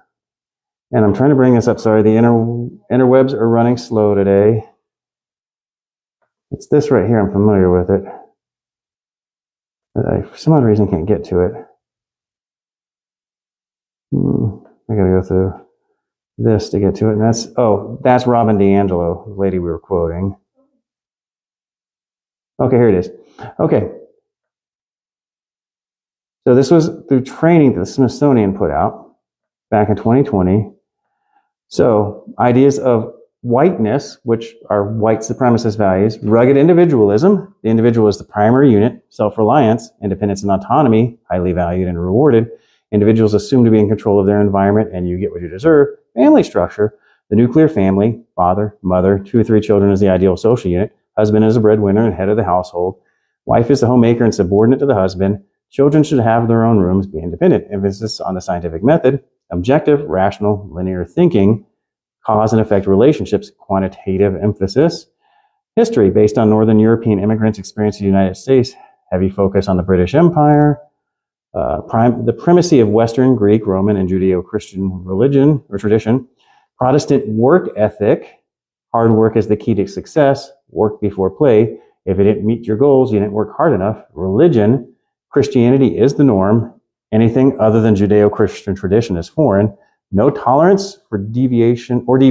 from the single God concept, status, power, and authority, wealth equals worth, your job is who you are, respect authority, heavy value on ownership of goods, space, and property, future orientation, plan for the future, delayed gratification, progress is always best, tomorrow will be better, and time, follow rigid schedules, time viewed as a commodity, so on and so forth.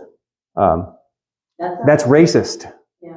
That is what is considered racism these days. All this stuff. when this came out, my dad said, This came from a U.S. government-funded organization, and this was approved. Sorry, go ahead. I'm sorry, Rebecca. Or Rachel.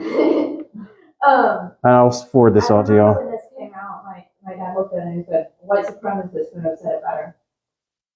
Yeah, exactly. I mean, and there is some of the stuff that we would disagree with, right? For instance, us Judeo-Christians would disagree with the fact that, with the idea that wealth equals worth, right? Right. Yeah, but these are... The overall idea, all of these things, are racist. Yeah, but It's their attempt to be all- actively anti-racist. yeah, so to be anti-racist, you have to disavow all of that. What that is, those are indicators of the culture of, say, Western European culture, which exists here in the U.S. due to like the nature that most of us are children of, great-grandchildren of immigrants, so on and so forth, that the culture is extended here. So anything that's the culture you grew up in, that's what I'm trying to say, it's a different world. I mourn with you in this idea, Steve, but those ideas, what? We'll die. Of course. We'll die. But Steve, this is what, as I said, this is what your grandchildren are going to be contending with. This is the world they're inheriting. So that's why you're here. I'm trying to say we need to take this seriously because you all do an amazing job in equipping. I'm sorry, I forget your name, son. Liston. You've done an amazing job equipping Liston. He's 12. He lives bigger. but No, he's for it. yeah, but if you're going to this, you're going to be sending your sheep out into the wolves at one of these days. So he's going to need to be equipped to be able to handle these wolves as he's out there. Well, I've been on both sides, even becoming a believer at 25. You live another life even before that. I mean, if I can relate that, when many people, say, shared 8 or 9 and did, so much, and I came as a believer at 25. Yeah, but yet your dad still had those work ethics, Right. whether he went to church every Sunday or not. Yours did too. Yeah, but what we're trying to say is this is the ethic. Remember, I told you that they're not attacking just our ideas of what we know. They're attacking the very ground of what we believe in, and this is all grounded in ethics. The things that we value, we place as the highest value, are now supposed to be placed at the lowest possible value. So They want us to restructure our thinking. Yeah. And buy in, and you have to, you're going to buy into something, or you're going to have problems with it. yeah, exactly. So all right. Being a Christian, I've gotten into a conversation with a young lady. She was offended because I forgot I had said something that corresponded to church or something. And then she's like, "Oh, so you hate gay people?" Thought terminating cliche. Yeah, and I was like, "No, I love all people." Well, That's called reactionary. Yeah. It is reactionary, but the moment you're starting to defend yourself, you're just digging yourself in deeper at that point. Yeah, and then Brenton or someone else joined in, and then she shut down. She didn't say anything. Yeah. But she glared at me the entire time. Yeah. When you deal with a reactionary like that, you don't try to apologize. You don't try to rationalize. You're like saying, so you think you push it back on them, and you think all Christians are homophobic, or you're like, oh wow, you're so bigoted to think all of us Christians would not like a person just due to just due to one quality. I mean, where do you come up with that? Do you know all Christians, or are you just coming up with you're just prejudiced against Christians? So you see how you're turning it around on them? This is the thing. This is the modern world. Even modern, if they were an atheist, they probably weren't an atheist. Most likely are. Even Christians will say this against other Christians, saying that, oh, you're one of those fundamentalist Christians, so you must think that God hates gay people, and so on and so forth. So you run into this in the church too. I've run into the church. I've run into it in this church.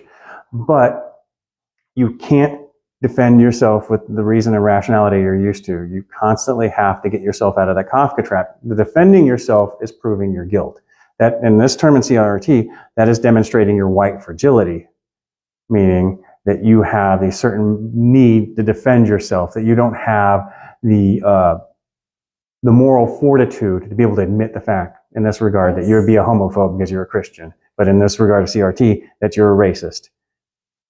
Take yourself off of the stand, take yourself out of the courtroom. Yeah, You're not on trial here. exactly. If anyone's on trial. Yeah, the moment you're on defense, you put yourself in the defense, trying to explain yourself, you're in the Kafka trap. So ask them a question, throw it back. or turn it around on them. Yeah, and that's exactly how I taught you how to debate atheists, right? So it's no different. All right, so where are we at? Okay. Oh, I jumped to 40 somehow. So okay, because I want us to get us out of here on time. What is time? It's an oppressive part of Western European whiteness. Yeah.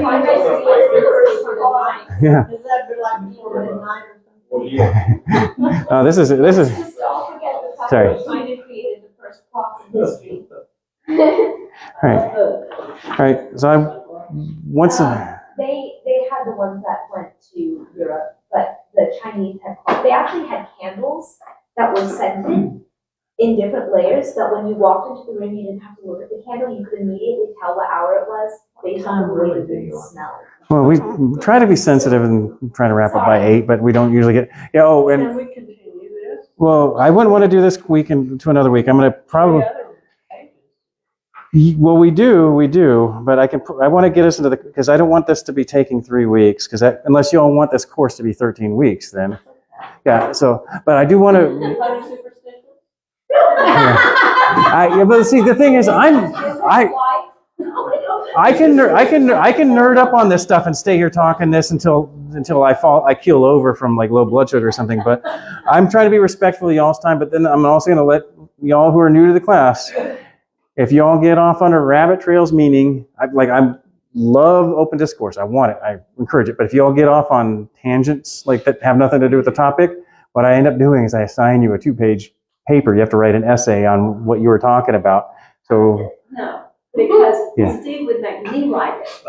oh, I can tell if he writes it or not. Then he'd get a 4-page paper after that. But okay, so I don't know, Rebecca, do you want to do a 2-page essay on ancient timekeeping devices? I can send you a podcast. Yeah. No. Of course you can. Of course you can. Well, what I had to tell Farrell the other day is like if you do turn in your paper, I've got the ability to check and see if you copied and pasted it from anywhere. Because we've got my school I can load a paper on for plagiarism check. Yeah. Yeah. So Farrell's at home writing paper right now. I told him he owes me 2. Just like misspell everything. Go through and just change the spelling to everything, and then you won't be able to look it up. Oh wait, the software knows that too. Just like reword it. Well, and you know, with AI, those are much less reliable than they were Yeah. prior to AI. Oh, So. Yeah. That's how Hondo seeks to get to AI. Well, but the thing is, I think we're getting into the stuff Yeah. that I want to know. Yeah. So I want to. Yeah. So Especially the last Yeah. 2 pages. Yeah. I don't want to rush through that. I wanna yeah, know. Evelyn's absolutely right. So I want to get us back on track here. So 13 weeks. yeah, do y'all want to stay a little bit till about 8:30, or you want to check out? You want to head out? I vote to 8:30 and then we extend the class. All right. Well, because At 6 for workouts. yeah. Well, what we do have all those pages, but I want to get us into the Christian response because it seems like we're just getting into. Okay, so everything else is basically drilling deeper into this whole idea of like let's be less white. I have a little discourse into conflict theory, but that just ties CRT back into Marxism. Y'all, and I put my notes, everything I'm reading, into the email, so y'all have access to that. So I'm going to jump us ahead into the Christian response. So y'all jump over to slide 43. Yeah. Okay. So, in the incompatibility of critical theory and Christianity, subtitled Engaging Critical Theory. So, while critical theory is a serious and growing threat to the church, a few important admonitions are in order, meaning warnings. First, we should be careful and charitable in our language. On one hand, Christians should be hesitant to throw around words like intersectionality and white privilege without taking the time to understand the ideology in which these concepts are embedded. On the other hand, the bare fact that someone talks about oppression or social justice isn't remotely sufficient to conclude that they've embraced critical theory. Here, basic rules of good dialogue are helpful. Avoid labels and name-calling. Engage people's explicit statements, not speculations about their hidden intentions. Attack ideas, not people. Ask questions. Speak truth in love with words full of grace, seasoned with salt. In an increasingly tribalized and fractured culture, Christians should be known for their graciousness towards those with whom they disagree, particularly those who profess their faith in Christ. Next, we should reconsider our use of the phrase cultural Marxism. The term used at times in the academic literature is to refer to critical theory because of the work of a number of 20th century Marxist theorists who we've talked about last week. Similarly, the term cultural Marxism has been employed by respectable public figures. However, it's shown up recently in the manifestos of mass shooters and makes frequent appearances on neo-Nazi websites because critical theory is the more common scholarly term and has none of the negative associations with cultural Marxism. It will convey our intended meaning more effectively. That's typically why I call it theory or critical theory. Third, we need to recognize the local church as a witness to God's kingdom. In a world saturated with evil and divided by enmity, it's no wonder that critical theory's promises of justice and inclusion are attractive. It does seem to map onto the Christian message at first glance. When a church demonstrates true neighbor love and fellowship across lines of race, class, and gender, it undermines the idea that critical theory is the only path to human flourishing and gives credibility to the charge that critical theory fails to deliver in its promises. And finally, I don't know if I put that on here, finally, I can't overstate how important it is to be directly acquainted with source material. Christians in general are woefully ill-equipped to accurately represent and critique critical theory because they're relying too heavily on secondary sources. If we had to recommend just one book at the popular level that demonstrates critical theory in action, it would be Raman DiAngelo's White Fragility, which I quoted a lot about today. It's essential reading for anyone trying to understand the basic ideas and methods of critical theory. As Christians committed to reaching our neighbors with the gospel, it's vital for us to understand not only the concepts that are shaping the culture, but also to their relationships to a biblical worldview. Let's commit to understanding critical theory so we can recognize it, critique it, and show people that true freedom and joy are ultimately found in Christ alone. So that also means for Christians who are taking this into being, and kind of step a little bit into what we're going to be learning. Critical theory applied to Christianity is known under typically two names: liberation theology and progressive Christianity. So we'll be addressing those down the line. So wait, I did have other things. Okay, because I put something in here. Okay, never mind. That was me talking about the Motte-Bailey fallacy. So that was the argumentation I jumped in on earlier. So we're on slide 46 now. Yeah, I put that in later down the line because I decided y'all needed to know about the Motte-Bailey, but I found that video after I updated the slide, so sorry about that. So how do we deal with this in our apologetical engagement in the world? So the goal of apologetics is twofold: to solidify the faith of Christians and to provide a defense of Christianity for non-Christians. When it comes to contemporary critical theory, Christians need to be taught how to recognize it, evaluate it, and distinguish it from biblical truth. However, Christians also need to be prepared to engage non-Christians and possibly even fellow Christians who have been influenced by its principles. Next, we'll explore the question of how we can share the gospel with people who have embraced the ideas of contemporary critical theory as their functional worldview, either explicitly or implicitly. So, dealing with truth and liberation. As apologists, our tendency in encounters with non-Christians is often to immediately launch into questions of truth and falsehood. And we're talking about these ideas, we're looking for knowledge, truth questions. Our primary concern is to show that Christianity is objectively true and to do so by appealing to reason and evidence because we rightly prioritize truth over emotion. However, when we engage critical theory, this approach is likely to be unsuccessful because contemporary critical theory inherits postmodernism's skepticism towards truth. As such, appeals to truth, reason, or evidence are seen as tools that the ruling class uses to justify oppression, even to open a conversation with a frontal assault on the truth of contemporary critical theory is likely to trigger these defensive responses. You'll be seen as a spokesman for oppression and injustice. I suggest taking a more strategic approach by starting with the concerns at the center of the critical theorist worldview: oppression, justice, and liberation. To know what is truly oppressive and what is truly liberating for a human being, we have to know whether human beings have a purpose. Do we have an intrinsic nature that must be respected if we are to truly flourish? Do we have a fundamental identity that we need to acknowledge if we're to truly know ourselves? It's at this point that questions of truth can be brought into the conversation. If there is no God and human beings have no purpose, then true freedom might be found in throwing off all constraints and to live as our impulses dictate. But if God exists and created us to truly flourish only when we know Him, then rejecting His authority over us will bring us to death rather than life, and slavery rather than freedom. An alternative approach is to show that the rejection of truth claims as bids for power is self-refuting. To say all truth claims are bids for power, which can therefore be rejected, is itself a truth claim. In its own terms, it's a bid for power, which can also be rejected. Similarly, the idea that hegemonic narratives should be ignored because they are stories that groups tell to justify their own authority is also attempted hegemonic narrative being told by a group, as contemporary critical theorists would say, to justify their own authority. Thus, on its own terms, contemporary critical theory should be rejected. All of these lines of reasoning are meant to lead us back to the appropriate starting point: truth.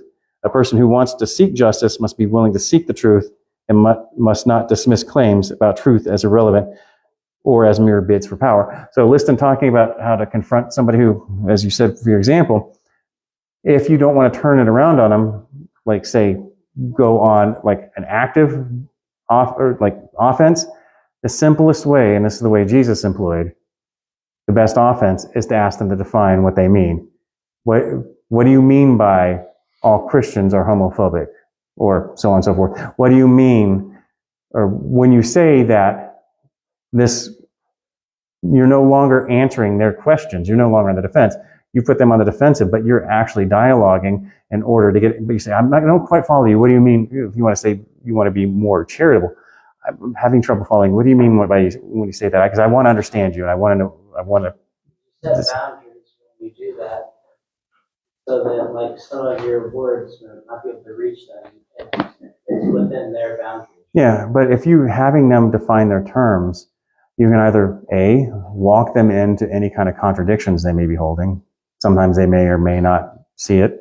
Or B, you're able to more finitely discuss what they're talking about. Because it might be that you're typically making a generalization, like all X's are Y's. But then you're saying, are you sure all X's are Y's? Because I know some X's that are also Z's too. Then you're able to build some distinctions there. But that's something that I teach more in my normal apologetics class. But if you all want me to have a class, which we did the last time, where we can discuss tactics, I can go through that with you all. Yeah. Okay, great. So, moving next. So, morality and the basis of justice. A related issue is the basis of the ground of morality. It is sometimes incorrectly assumed that contemporary critical theorists are relativists. Relativist means that they think that there's no such thing as an objective moral truth. Given their indebtedness to postmodernism would be the reason why they'd be a relativist. However, contemporary critical theory is unavoidably realist in its moral outlook. Critical theorists, realists meaning that there's such thing as real moral values that exist even if we don't believe in them. Critical theorists' writings are suffused with the normative statements: we ought to dismantle racist structures, we must oppose oppression, we should seek justice for the marginalized. These imperatives are taken to be universal and absolute, binding on all human beings at all times and in all cultures. So, no longer relativist. A similar point could be made by noting that critical theorists are selective in their opposition to the many norms, values, and expectations imposed on us by society. People are expected to wear clothing in public. It is considered normal to eat food, but it's considered abnormal to try to survive by eating buckets of nails and paint chips. More seriously, eating patterns consistent with anorexia or bulimia are considered non-normative. Values like compassion, kindness, charity, and fairness are nearly universally praised, while cruelty, vindictiveness, greed, and partiality are condemned. The fact that contemporary critical theory does not oppose all these norms shows that it is not opposed to norms per se, but only to the norms it deems oppressive. In other words, it is evaluating all of society's norms against some objective standards, which it uses to determine which norms are moral and which are immoral.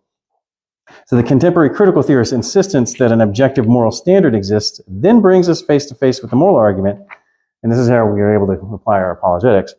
The preposition 1, if God does not exist, then objective moral values and duties do not exist. However, in premise 2, objective moral values and duties do exist, therefore, conclusion, God exists. So, unlike the postmodernists, contemporary critical theorists will cling tenaciously to premise 2 of the moral argument. They do not need to be convinced that racism, sexism, slavery, and oppression are objectively wicked. Yet if God does not exist, it is difficult to understand where objective transcultural moral values and duties would come from. Since so much work has been done on the moral argument, I won't elaborate further.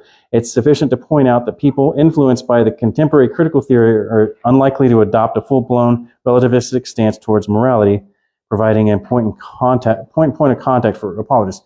And meaning that they try to state that they're relativists in meaning that either there's no such thing as a true moral standards. Everybody has their own way of knowing right or wrongs, or these moral standards are only constructed by cultures, and every culture has their own sets of morality.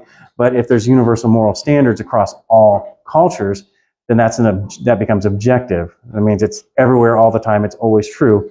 And this argument basically states, if you're holding to an objective moral standard, which something like would be like saying that, it was my brain dead, we must oppose oppression and we should seek justice for the marginalized or universal, then that leads towards an argument for God.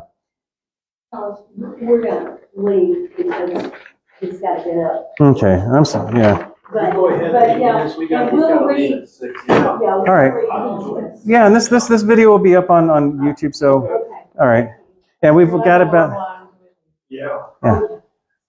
and we've got about 5-10 minutes left, everybody else, okay? So, sure, where are we at? Okay, so justice and justification, and God bless y'all and drive safely home. Okay, a third important area of engagement for the apologists is the doctrine of justification. People who aren't immersed in contemporary critical theory are often perplexed by its appeal. They see the bitterness, the insatiable demand for apologies, the constant fear of being denounced as a racist or a misogynist, and the ever-changing standards of acceptable behavior, and they wonder why anybody would possibly choose to embrace it. So why is it so attractive to so many people? I believe the allure of the contemporary critical theory is best explained by its appeal to humanity's innate religious impulses. Many people, including many atheists, have noted the similarities between critical theory and doctrines of Christianity. Just as Christianity teaches that all human beings are stained by original sin, so contemporary critical theory teaches that all people, or at least almost all people, are stained by their membership in oppressor groups.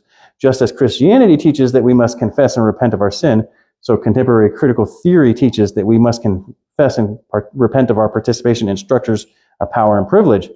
Just as Christianity teaches that sin must be atoned for, so critical theory teaches that our privilege must be atoned for. Just as Christianity looks forward to a kingdom of perfect righteousness and justice, critical theory looks forward to a utopian society of perfect justice and equity. So, but unlike Christianity, salvation in critical theory is achieved not by grace, but by works. And that is one of the appeals of the contemporary critical theory. We can achieve the right moral standing within the social justice community if we just try hard enough.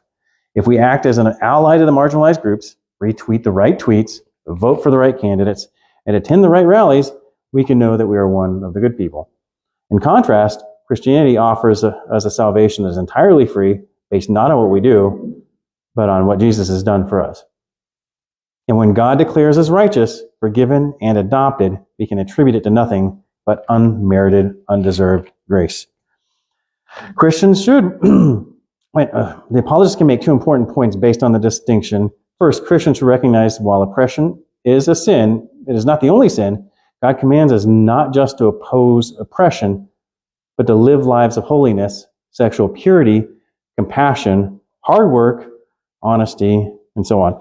Therefore, by reducing morality to social justice, contemporary critical theory functions as an anesthetic, dulling our ability to feel the weight of God's law pressing on our conscience.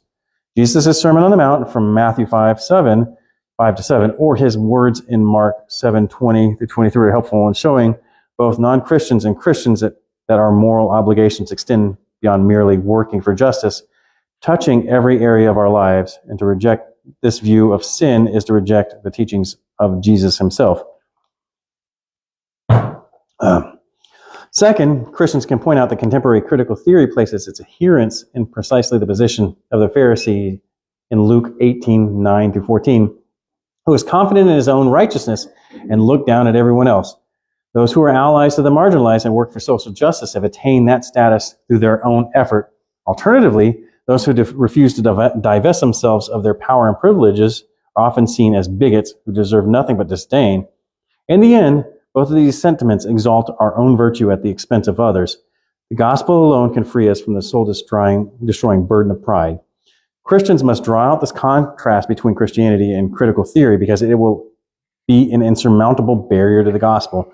Contemporary critical theory protects its adherents from the conviction of their own sinfulness and their need for a savior until they can be brought to see that neither their status as an oppressed person nor their position as an ally can justify them before a good and holy God. They will see no need for the rescue that Jesus alone provides.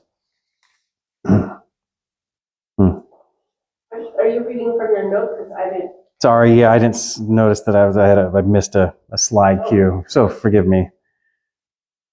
But as I stated, all this will be made available. Okay, so justice and the church. Finally, a vibrant local church community is crucial for any Christian, and especially for Christians sharing the gospel with those influenced by contemporary critical theory. According to contemporary critical theory's vision of reality, the world, our culture, and our institutions are locked in a struggle for dominance between oppressed and oppressor. Hegemonic power is corrupt and must be overthrown and dismantled. Yet, Christianity offers an entirely different vision of reality and power, one that will be fully expressed in God's kingdom, but which is already present in the church. The community of God's people, in the church, we see people, I don't read that well all the time, so forgive me. In the church, we see people who are antagonists in our culture united around a common Savior. In the church, we see deep friendships and love across lines of race, class, and gender. In the church, we see power used to edify, not oppress, in keeping with Jesus' commands. The greatest among us must be the servant of all.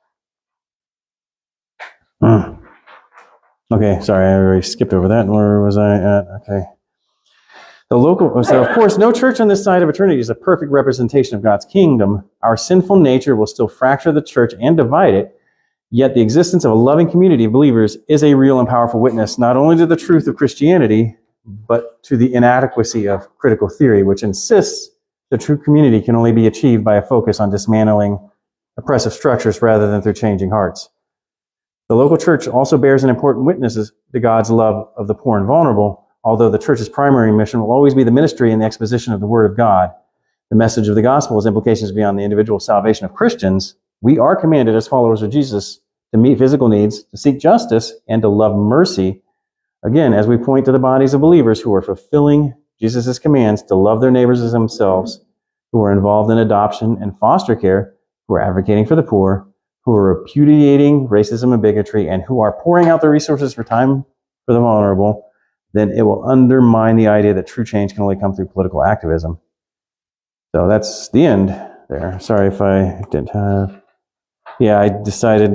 Well, I mean, I've got more, but I'm going to go ahead and cut it here. If you want to have a line for line, but I want to let everybody get home on time. So this is like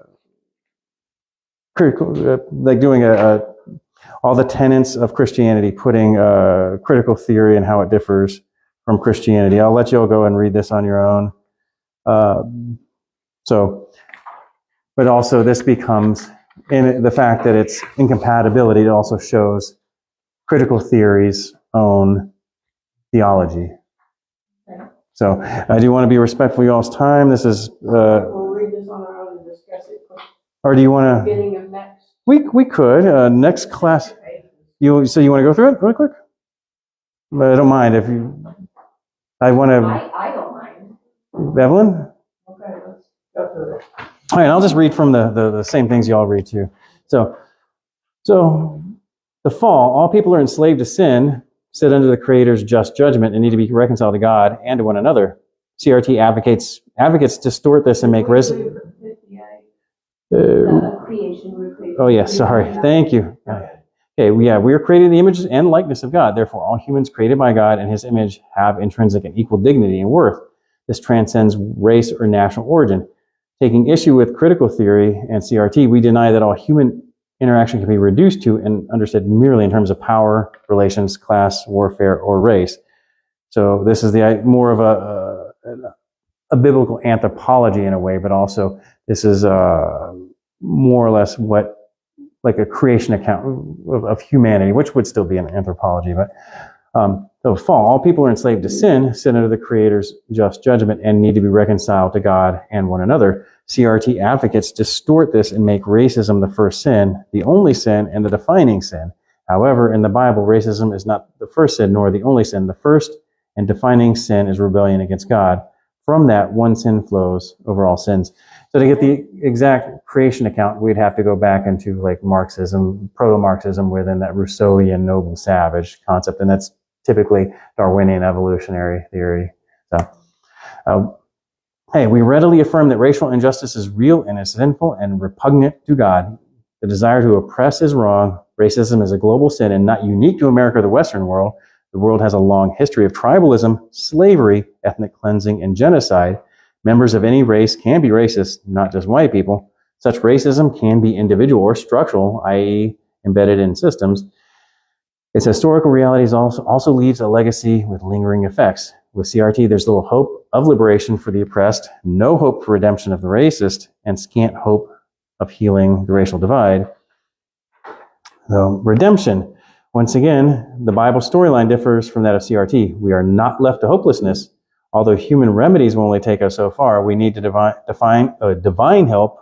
We need divine help, and that is precisely what is offered when God sends Jesus into the world at his first coming.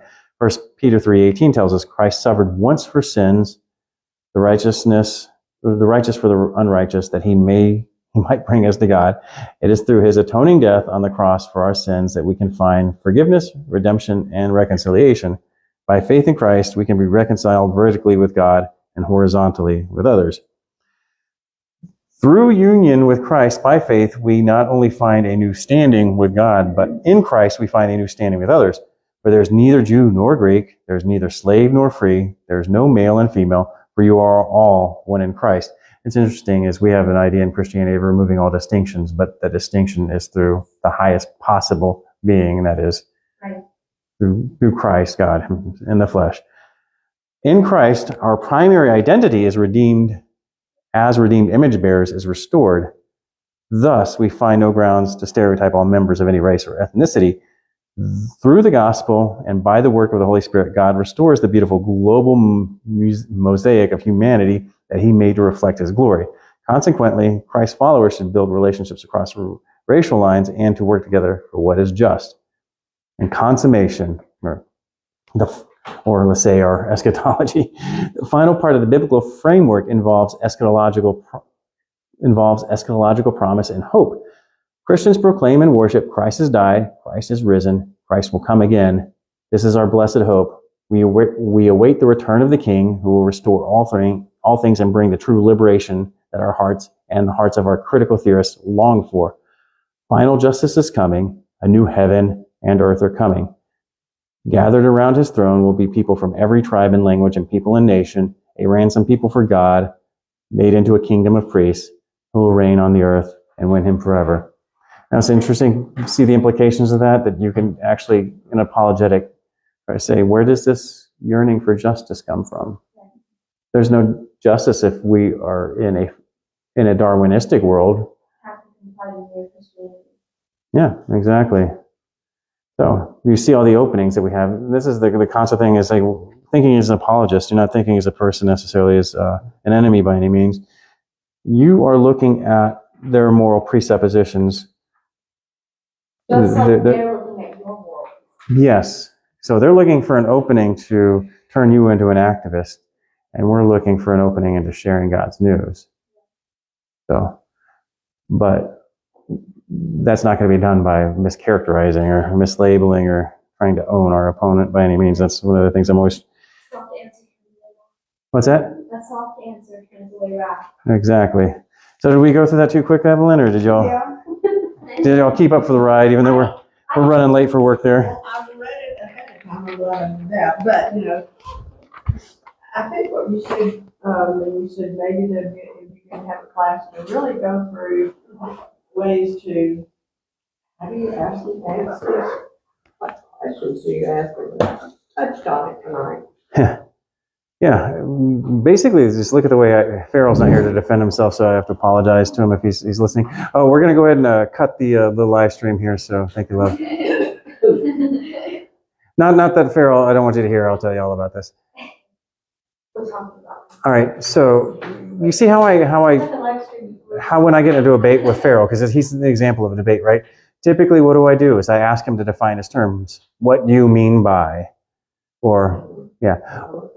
Or then you follow up with, like, if you see, like, I don't see how your premise follows the next premise. Like,